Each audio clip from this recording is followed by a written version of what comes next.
When I was 26 years old, I decided to hike the Pacific Crest Trail, or at least a big chunk of it. At that time, I wasn't living a life that you would guess that somebody, would decide to go off and hike this wilderness trail by herself. I was very much at what I think of as the sort of bottom of my life. My mother had died very suddenly of cancer about 4 years before. She was 45 years old. She thought she had a bad cold. It quickly progressed to something that we thought was worse. We never dreamed it was cancer, but we soon found out that indeed it was. And she died 7 weeks later, to the day after her diagnosis. I was really, at this moment that I decided to hike the Pacific Crest Trail, I guess sort of lost. My family had really disintegrated in the wake of my mom's death.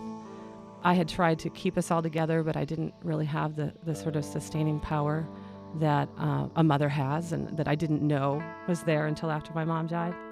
I had been married at the time to someone I cared for and loved very deeply, but I just was really too young to be married, and certainly too young to nurture that kind of commitment and bond, given my own grief and what was happening in my life. And so I drive to Oregon and catch a plane to Los Angeles and catch a ride to the town of Mojave, California. And it was there that I began my hike in the Mojave Desert. I was out there by myself. I had never gone backpacking before, not one night.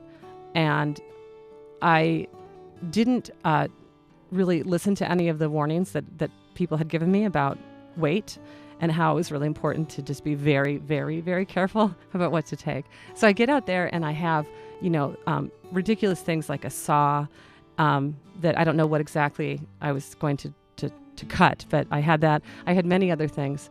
And I could really not actually lift my backpack. I couldn't lift it even like a centimeter at all. And yet I had to carry it, 1,100 miles through the wilderness.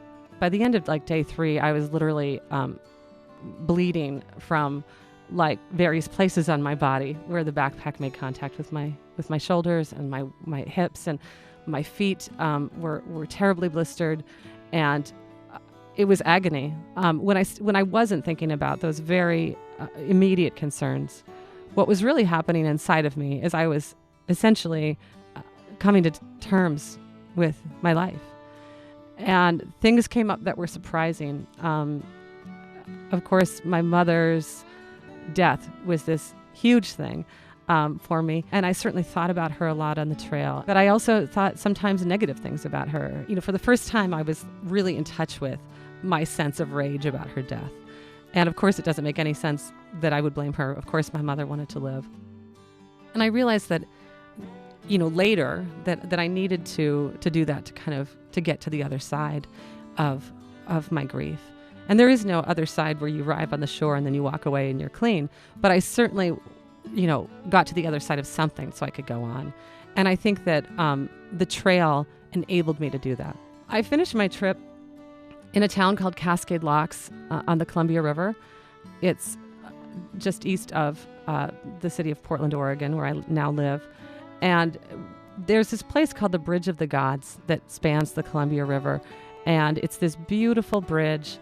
I knew all through my hike, really, once I went, this was my destination, and I wasn't going to stop till I got there. By the time I reached that place, I felt